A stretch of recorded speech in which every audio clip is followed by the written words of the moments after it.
A portrait hangs above China's most sacred square.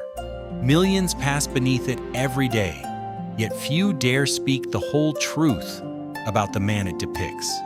His face adorns currency worth trillions, but his most devastating policies killed more people than both world wars combined. His name echoes through the halls of power in Beijing, yet entire chapters of his story remain locked away, censored, forbidden to discuss. This is the story of Mao Zedong, a peasant boy who became emperor of a quarter of humanity, a revolutionary who promised liberation but delivered oppression, and a leader whose ghost still haunts modern China. Today we're going to uncover what the Chinese government doesn't want you to know, explore the controversies they've tried to bury, and reveal why, even decades after his death, his true legacy remains unfinished. But first, let's start with a simple question that isn't so simple to answer. Who was Mao Zedong? Born in 1893 in a small village in Hunan province, Mao Zedong entered a world in chaos. China was crumbling under foreign invasion, internal rebellion, and centuries of imperial decay. But Mao wasn't born into poverty.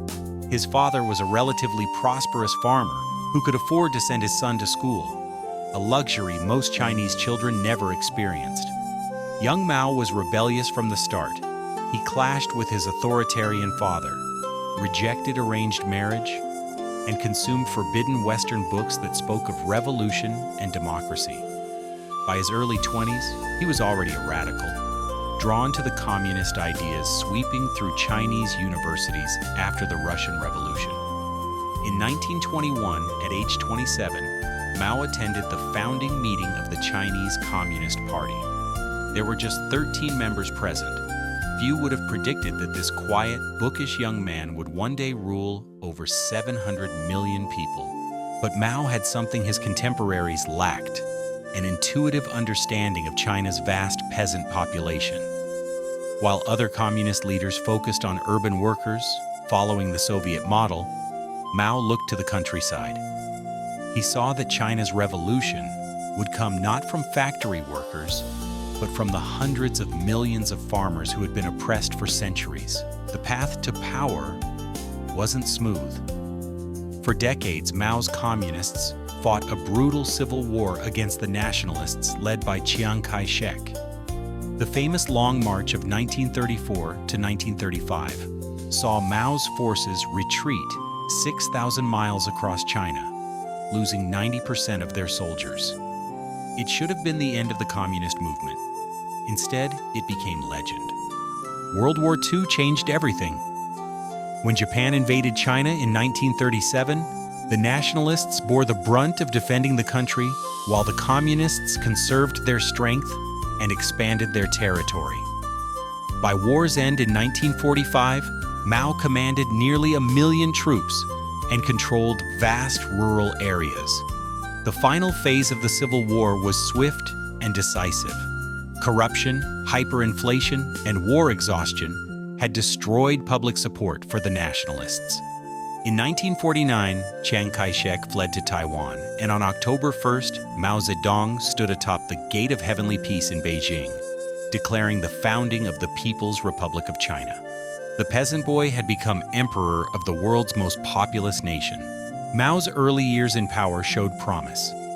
Land redistribution gave peasants their own plots for the first time in generations. Literacy campaigns taught millions to read. Women gained legal equality. Infrastructure projects connected isolated regions.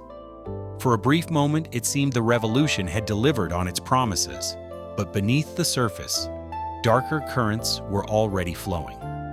The land reform movement wasn't just about redistribution. It was about class warfare. Landlords, many guilty of nothing more than modest success, were subjected to violent struggle sessions where peasants were encouraged to torture and kill them. Conservative estimates suggest 2 million landlords died during this period. Mao's vision for China was grandiose beyond imagination. He didn't just want to modernize his country, he wanted to surpass Britain in steel production within 15 years.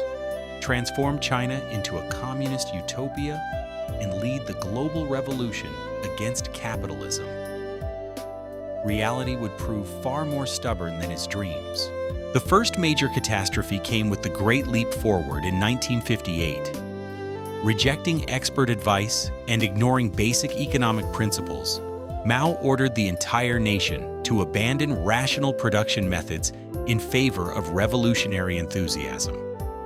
Peasants were forced to abandon their fields to operate backyard steel furnaces that produced only useless pig iron.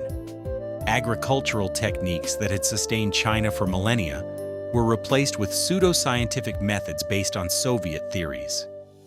The results were apocalyptic. The Great Leap Forward became the Great Famine, the worst in human history. Between 1958 and 1962, somewhere between 15 and 55 million Chinese died of starvation and related diseases.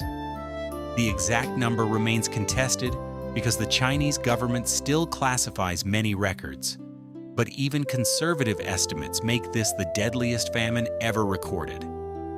What makes this tragedy even more horrific is that it was entirely preventable. China continued exporting grain to pay foreign debts even as millions starved. Local officials, terrified of contradicting Mao's optimistic directives, reported fictional bumper harvests while their people died. Mao himself knew of the crisis by 1960 but continued the failed policies for 2 more years. When confronted with evidence of the disaster, Mao's response revealed his true character. At a party meeting, he coldly calculated that if half of China died, the remaining half would still outnumber the entire population of most countries. Human lives were merely statistics in service of his revolutionary vision. The Great Leap Forward's failure temporarily reduced Mao's influence within the Communist Party. Pragmatic leaders like Liu Shaoqi and Deng Xiaoping took control, implementing market-oriented reforms that began restoring the economy. But Mao couldn't tolerate being sidelined in the empire he had created. In 1966, at age 72, Mao launched his comeback, the Great Proletarian Cultural Revolution. Officially aimed at purging capitalist and traditional elements from Chinese society, it was really about destroying his political rivals and reclaiming absolute power. Mao's weapon of choice was China's youth. Students were organized into Red Guards, fanatic teenagers given permission to attack anyone they deemed insufficiently revolutionary. Teachers, intellectuals, artists, and party officials were humiliated, tortured, and murdered. Ancient temples were destroyed, classical literature burned, and traditional culture systematically eradicated. The chaos was unprecedented. Students beat their teachers to death. Children turned in their parents for counter-revolutionary thoughts. Doctors, engineers, and scientists were sent to labor in rice paddies. Universities closed for years. The entire education system collapsed. Liu Shaoqi, once Mao's designated successor, was tortured and denied medical treatment until he died. Countless other leaders suffered similar fates. Estimates suggest between 500,000 and 2 million people died during the Cultural Revolution, while tens of millions more were persecuted. But the true death toll extends beyond physical casualties. The Cultural Revolution destroyed China's intellectual and cultural heritage, creating a generation gap that persists today. Traditional knowledge was lost, social trust evaporated, and moral foundations crumbled. In many ways, China is still recovering from this self-inflicted wound. Throughout this mayhem, Mao presented himself as a godlike figure whose every word was sacred truth. His Little Red Book became the most printed publication in history after the Bible. Giant rallies saw millions of followers wave their copies in synchronized devotion while chanting his quotations.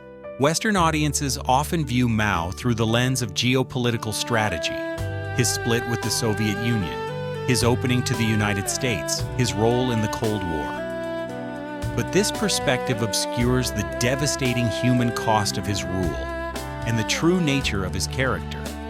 Mao's personal life reflected the corruption of his ideology. While preaching equality and sacrifice, he lived in luxury across multiple palaces and villas. He maintained several young mistresses, while his wife Jiang Qing persecuted other women for moral infractions. He rarely bathed, considering it a waste of time better spent on revolutionary activities, yet surrounded himself with every comfort available. His relationships with his own children reveal his coldness. His eldest son Anying died in the Korean War, possibly because Mao refused to use his influence to keep him safe. His other children were essentially abandoned to politics, with daughter Li Na suffering from severe mental illness that Mao largely ignored. The scope of suffering under Mao's rule is difficult to comprehend. Beyond the Great Famine and Cultural Revolution, his campaigns against rightists, landlords, and various class enemies claimed millions more lives. Conservative historians estimate 40 million deaths directly attributable to Mao's policies, while others suggest the number could reach 80 million or higher.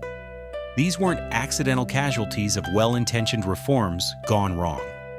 Many deaths resulted from deliberate policies of persecution, forced labor, and systematic dehumanization.